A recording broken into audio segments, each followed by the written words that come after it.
Hello friends, rocking star ఎస్ KGF మూవీతో ఒక్కసారిగా ఇండియా వ్యాప్తంగా పాన్ ఇండియా హీరో అయిపోయాడు భయ్య. మరి ఆ కేజీఎఫ్ 2 అనేది 2022లో వచ్చింది. అంటే దాదాపుగా 4 సంవత్సరాలు గ్యాప్ ఇచ్చి ఇప్పుడు టాక్సిక్ అనే మూవీతో మన ముందుకైతే నిన్నైతే వచ్చాడు భయ్య. మూవీకి ఓపెనింగ్స్ చాలా అద్భుతంగా వచ్చాయి. దాదాపుగా 100 కోట్ల వరకు గ్రాస్ అనేది ఈ మూవీ అయితే అడ్వాన్స్ బుకింగ్స్ ద్వారా రాబట్టిస్తుంది భయ్య.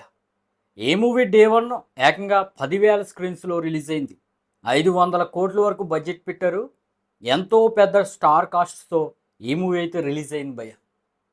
అయితే ఈ మూవీకి మొదటి రోజే మిక్స్డ్ టాక్ అనేది వచ్చింది. గట్టిగా చెప్పాలంటే నెగిటివ్ టాక్ వచ్చింది భయ్య.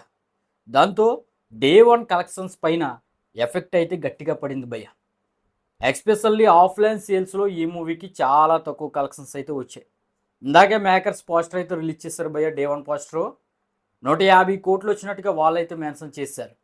ఇదైతే చాలా చిన్న నెంబర్ భయ్య. రాకింగ్ స్టార్ యాష్కి ఉన్న క్రేజ్కి, కేజీఎఫ్ 2 తర్వాత వస్తున్న మూవీకి ఉన్న క్రేజ్కి ఈ నెంబర్ అనేది చాలా చిన్న నెంబర్. అడ్వాన్స్ బుకింగ్స్ 100 కోట్లు జరిగినప్పుడు ఆఫ్లైన్ సేల్స్లో 100 కోట్లు కూడా టికెట్లు తెగలేదంటే నెగిటివ్ టాక్ ఏ విధంగా స్ప్రెడ్ అయిందో మీ ఊహకే వదిలేస్తున్నా.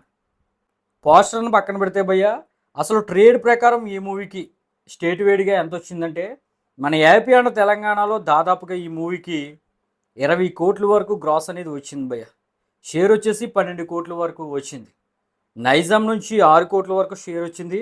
సీడెడ్ నుంచి 1.5 కోట్ల వరకు షేర్ వచ్చింది. ఆంధ్ర నుంచి 4.6 కోట్ల వరకు షేర్ వచ్చింది. ఇక కర్ణాటక చూసుకుంటే 30 కోట్ల వరకు గ్రాస్ వచ్చింది భయ్య.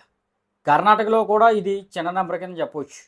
కనీసం 50 కోట్లు వస్తుందని ట్రేడ్ అయితే ఎక్స్పెక్ట్ చేస్తారు. కానీ ఈ మిక్స్డ్ టాక్ రావడం వల్ల, నెగిటివ్ టాక్ రావడం వల్ల ఆన్లైన్ సేల్స్లో బుకింగ్స్ బాగా జరిగినప్పటికీ ఆఫ్లైన్ సేల్స్లో మాత్రం టికెట్లు అయితే తెగలేదు భయ్య. దాంతో కన్నడలో 30 కోట్ల వరకు గ్రాస్ వస్తే, ఇందాక చెప్పినట్టు తెలుగులో 20 కోట్ల వరకు గ్రాస్ వచ్చింది. ఇక తమిళనాడు గురించి తెలిసిందే కదా, చాలా తక్కువ కలెక్షన్స్ వచ్చినాయి భయ్య. కేవలం 7 కోట్లు మాత్రమే గ్రాస్ అనేది తమిళనాడు నుండి వచ్చింది. ఇక కేరళ నుంచి 2.3 కోట్ల వరకు గ్రాస్ వస్తే, Hindi and rest of India నుంచి 64 కోట్ల వరకు గ్రాసు, 55 కోట్ల వరకు నెట్ వచ్చింది భయ్య. ఒకే హిందీలో మాత్రమే ఈ మూవీ అనుకున్నట్లుగా పర్ఫామ్ చేస్తుంది భయ్య, కొంచెం అటు ఇటుగా.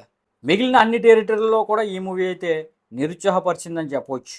ఇక ఓవర్సీస్లో కూడా ఒక 30 నుంచి 40 కోట్ల వరకు గ్రాస్ వస్తుంది అనుకున్నారు, అక్కడ ఒక 20 కోట్ల వరకు గ్రాస్ వచ్చింది. ఈ విధంగా ఓవరాల్గా 144 కోట్ల వరకు గ్రాసు, 67 కోట్ల వరకు షేర్ అనేది ఈ మూవీకి అయితే డే 1 వచ్చింది భయ్య. మరి ఇదైతే చాలా చిన్న నెంబర్ కింద నేనైతే చెప్తాను.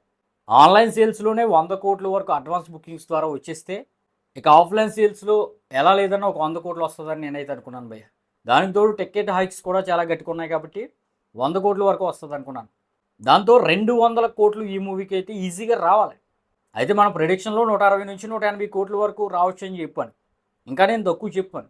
అయితే నా ఎక్స్పెక్టేషన్స్ మాత్రం మేకర్స్ పోస్టర్ మాత్రం ఒక 200 కోట్ల వరకు వేస్తారు, 190 కోట్ల వరకు వేస్తారు అని నేనైతే అనుకున్నాను. కానీ వీళ్ళైతే షాక్ ఇస్తూ 150 కోట్లు మాత్రమే పోస్టర్ వేశారు భయ్య. తక్కువ వచ్చాయి. మిక్స్డ్ టాక్ రావడం వల్ల, నెగిటివ్ టాక్ రావడం వల్ల కలెక్షన్స్ అయితే తక్కువ వచ్చాయి. మరి మీ ఒపీనియన్ ప్రకారం ఈ కలెక్షన్స్ రీజనబుల్లో కాదనేది కింద కామెంట్ అయితే చేయండి భయ్య.